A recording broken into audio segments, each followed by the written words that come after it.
DBKL telah mengenal pasti lokasi baru untuk pemindahan.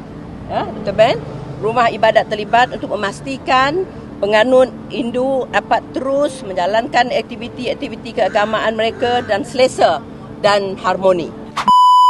Bekas Presiden Majlis Peguam Malaysia Amriga Srinivasan dan Lawyers for Liberty LFL dijadual adakan sidang media pada Khamis 20 Mac berhubung dengan rancangan perubahan kuil Hindu bersejarah untuk pembinaan masjid. Walau bagaimanapun, Datuk Bandar DBKL Datuk Suri Maimunah Muhammad Sharif sendiri mengambil langkah yang lebih pantas apabila diri sendirinya turun untuk berunding dengan pihak kuil yang mana mereka pun sudah bersetuju untuk pindah. Malahan, DBKL juga turut telah mengenal pasti lokasi baharu bagi pemindahan kuil untuk memastikan penganut Hindu dapat menjalankan aktiviti keagamaan mereka dengan lebih selesa. Isunya bermula apabila kumpulan Jekyll, pemilik tanah yang menempatkan kuil Dewi Sri Patra Kaliaman di Jalan Masjid India, Kuala Lumpur dikatakan mahu meroboh kuil tersebut sedangkan itu bukanlah satu perkara yang betul.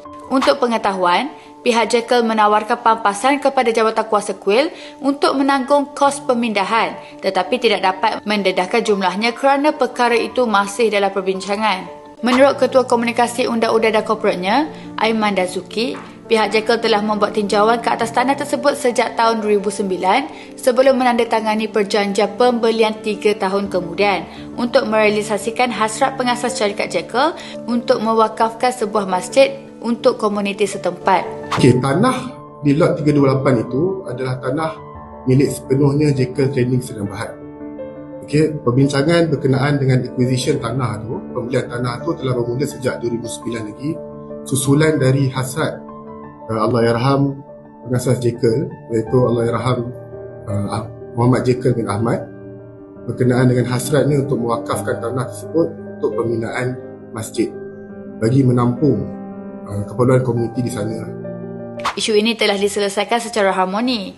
Komitmen DBKL ialah sebagai pemudah cara. Kedua-dua pihak iaitu pemilik tanah dan jawatankuasa kuil telah mencapai beberapa persetujuan bersama. Jangan biarkan pihak penunggang jadikan ia sebagai satu isu 3R dan merosakkan perpaduan kaum. Jadi diharapnya tiada lagi ada pihak yang cuba sensasikan isu ini nak bagi panas. Padahal semua pihak bersetuju dan benda telah pun diselesaikan secara baik. DBKL dan Jekyll telah beri jaminan tiada perubahan akan dilakukan sehingga kuil tersebut dipindahkan. Alhamdulillah, ianya berjalan secara harmoni dan saling menghormati dan proses pemindahan akan dilaksanakan dengan tertib mengikut SOP. Moga tidak ada mana-mana pihak yang tidak bertanggungjawab cuba sebar fitnah sekaligus merosakkan keharmonian negara.